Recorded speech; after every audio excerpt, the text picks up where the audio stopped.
Ndugu wananchi, mwaka wa 61 wa muungano wetu umeangukia kwenye mwaka tunaokabiliwa na jambo kubwa la kidemokrasia nchini.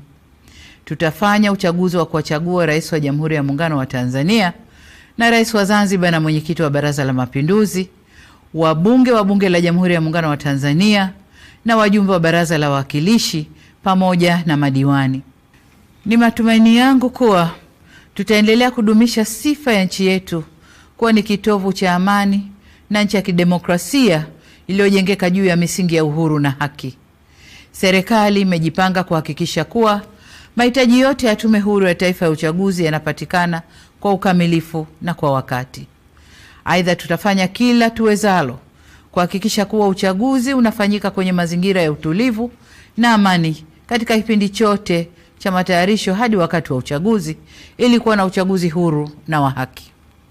Wito wangu kwenu wananchi, mjitokeze kwa wingi kushiriki katika mchakato mzima wa uchaguzi, kuanzia kujiandikisha kwenye daftari la kudumu la wapiga kura, kujitokeza kugombea na hadi kupiga kura.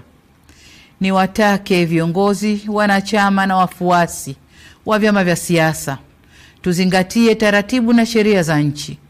Uchaguzi huu uwe ni fursa ya kuimarisha zaidi umoja na demokrasia yetu ili tupate viongozi bora na walio imara.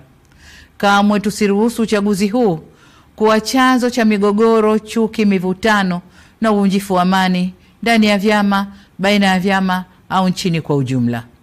Niseme kuwa hakuna aliye juu ya sheria na wote tunatakiwa kuendesha shughuli zetu za kisiasa tukizingatia kuwa amani na usalama wa nchi ndio kipaumbele cha kwanza.